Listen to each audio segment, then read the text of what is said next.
এই ব্যাটা বিমানকে টার্গেট করে ফুটবল ছুড়ে তো সোশ্যাল মিডিয়া জুড়ে পুরো তুল কালাম কাণ্ড বাঁধিয়ে ফেলেছে। ভিডিওটা দেখে মনে হচ্ছে একটুর জন্য বিমানের গায়ে ফুটবলটা লাগেনি, আর ফুটবলটা যদি লাগতো তাহলে বিমানের পুরো গেম ওভার হয়ে যেত। অ্যান্ড এই কারণে সোশ্যাল মিডিয়া জুড়ে এই ছেলেকে আইনের আওতায় নিয়ে আনার জন্য জোর দাবি নেটিজনদের। অনেকের মতে এই ছেলের আচরণ সন্দেহজনক, সে নিশ্চয়ই কোনো এক অসৎ ফোন দিয়ে এটে কিক মেরেছে ফুটবলে। বাট প্রশ্ন হলো, আমরা যেটা দেখছি সেটা কি আসলেই সম্ভব? মানে আসলে কি ফুটবল এত উঁচুতে পৌঁছানো সম্ভব? হ্যাঁ, এটা নিয়ে অনেকে ডাউট ছিল, বাট শিওর ছিল না। কিন্তু কক্সবাজার বিমানবন্দরের কর্তৃপক্ষ জানান, বিমানবন্দর দিয়ে উড্ডয়নের সময় উড়োজাহাজ সাধারণত সমুদ্র সৈকতের 1400 মিটার উপর দিয়ে যায়, আবার অবতরণের সময় 1000 মিটার পর্যন্ত উঁচুতে থাকে। সেক্ষেত্রে সি বিচ থেকে ছুঁড়ে মারা ফুটবল বিমান পর্যন্ত আসার কোনো সুযোগ নেই, এটা ইম্পসিবল। তবে হ্যাঁ, বিমান চলাচলের সময় সমুদ্র সৈকত এলাকায় ড্রোন উড়ানো, আতশবাজি নিক্ষেপ এগুলো সম্পূর্ণ নিষিদ্ধ। দ্যাট মিনস বোঝা গেল যে এই মানুষ যতই মেসি হোক না কেন,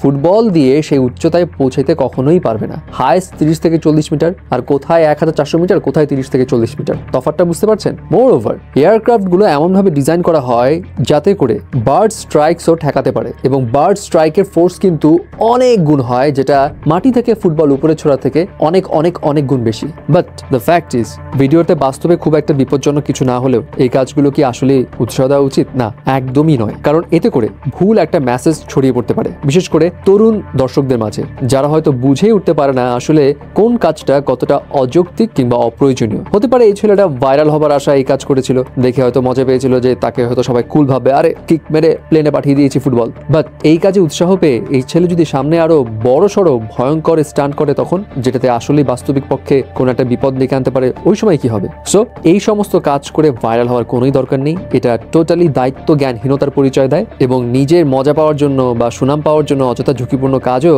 আসলে করা বুদ্ধিমানের কাজ নয়। সো এই সমস্ত কন্টেন্টকে আমরা উৎসাহ না দিই, বরং সচেতনতা ছড়াই যে এগুলো করো না বাবা।